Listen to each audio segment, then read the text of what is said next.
The leader of the Hindus realized, but wait a minute, the Muslims want the same thing that we want.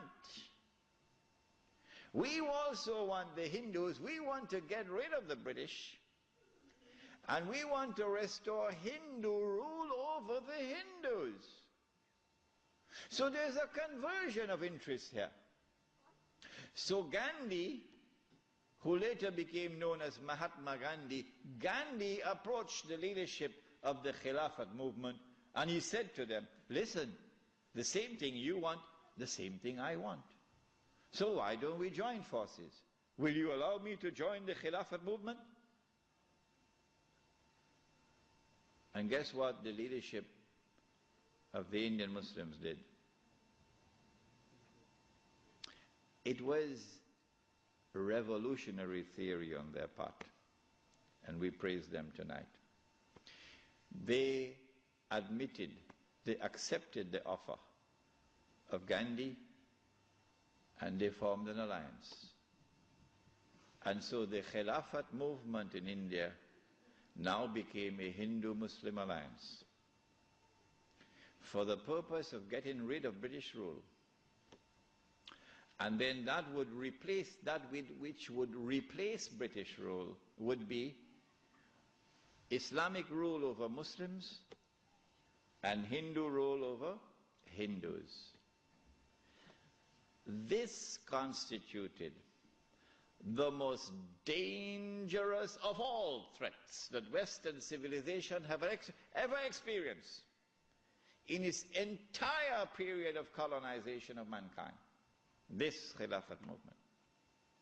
Because the Western objective was to demolish every existing state structure in the world and replace it with the secular state, so that eventually the secular state could be brought under the umbrella of a League of Nations and eventually a United Nations, and this would be political globalization at work.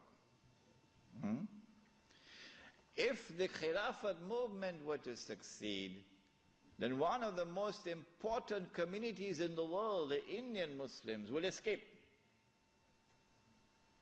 Because when the British withdrew, Muslims will be ruled by Islam and Hindus will be ruled by Hinduism.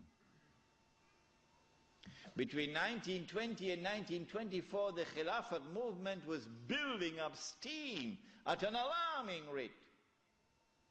And by 1924, the British had calculated, we have to get rid of this Khilafat movement. And the only way we can think of now is to abolish the Khilafat. And so they put the pressure on Mustafa Kemal. As soon as the Khilafat was abolished, the Khilafat movement in India began to lose steam.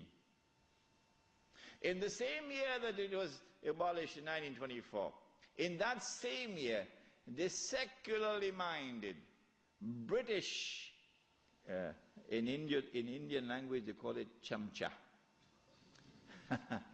the stooges of the British in India, the brown-skinned Englishmen parading as Muslims, of whom the prince of them all was the grandfather of the present Aga Khan, Karim Aga Khan's grandfather. They now restore an organization called the All India Muslim League. The All India Muslim League is led by men who don't know Islam and don't live Islam.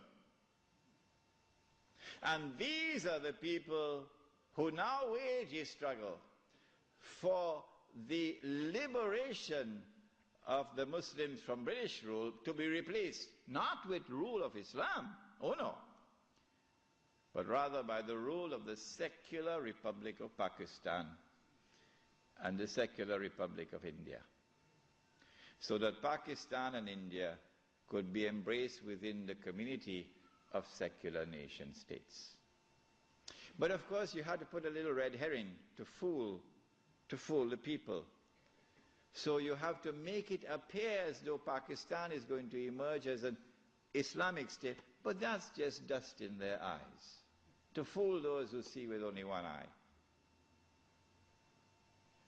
And so in 1924, on the 3rd of March, the Caliphate was abolished.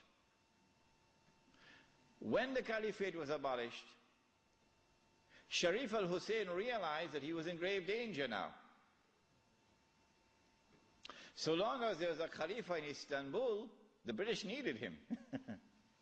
But now that the Caliphate was destroyed, abolished, Sharif al-Hussein now realizes the plan. He says, oh my gosh, they're going to send Abdulaziz ibn Saud to cut my throat now. In exactly the same way that Abdullah of Jordan is now realizing, as soon as Bush attacks Iraq, that is the end of me. So Sharif al-Hussein decides 4 days later, on the 7th of March 1924, to claim the Khilafah for himself. But when you're a client state of Britain, you can't do that. You have to first apply to the British government for permission to become the Khalifa. He didn't do that.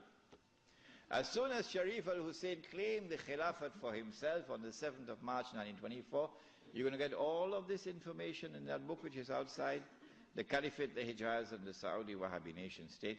As soon as he did that, Britain gave the green light to Abdulaziz. Attack. Within 6 months, the Saudi army of Abdulaziz ibn Saud conquered Mecca. And Abdulaziz and Sharif Hussein packed his suitcase and off he went.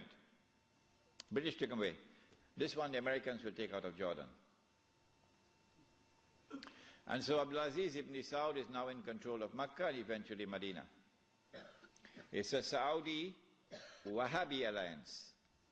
Does he claim the Khilafah for himself now? No. What he does is, as soon as he enters Mecca, in 1924, October, Abdulaziz ibn Saud makes a proclamation, and they're going to hate me for revealing this to you, because nobody remembers it now. The proclamation which he makes is that this land belongs to the entire Ummah. This land belongs to the entire Ummah. I wonder how a Pakistani or a Bengali Muslim will feel when he hears that, and he's been rounded up like dogs, stray dogs, and put on trucks because he's overstayed his visa, while white-skinned Americans and British are treated like princes in the Holy Land. How will a Pakistani or Indian or Bangladeshi feel? This land belongs to the entire Ummah. And it is for the Ummah, not for Abdulaziz ibn Saud, for the Ummah to establish the government which will rule over this land. That is his proclamation in 1924. But in cricket it's called playing for time. He did this because in April of 1924, Al-Azhar University had responded to the Turkish abolition of the Khilafah. What did they do?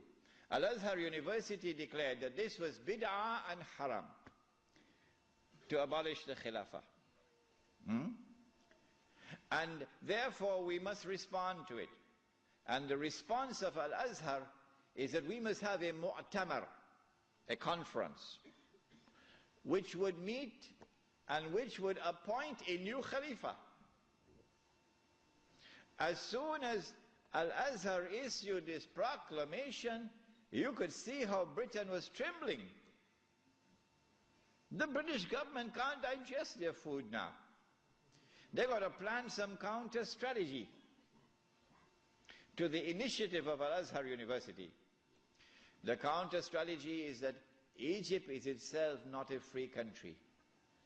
It may appear free, but Britain really has control over Egypt. So Britain puts pressure on King Fuad, the father of King Farouk. You're too old to hear about, you're too young to know about this. And King Fuad is now putting pressure on Al-Azhar to hold back on this conference. So for 2 years the conference can't take place. 2 years because of British pressure. The conference finally takes place in June, July of 1926. But Britain uses another counter strategy. She gets Abdulaziz ibn Saud in Mecca to also convene a conference of the world of Islam in Mecca at the time of the Hajj, which is May of 1926. And then Britain and Russia and France and China and all the major powers in Europe all get to work. Massive intervention in the affairs of the world of Islam to ensure that the Cairo conference does not succeed in winning a representative gathering, and that the Mecca conference gets all the Muslims attending it. And they succeeded. The Cairo conference, organized by Al-Azhar University, becomes an essentially Arab conference, because non-Arabs are hardly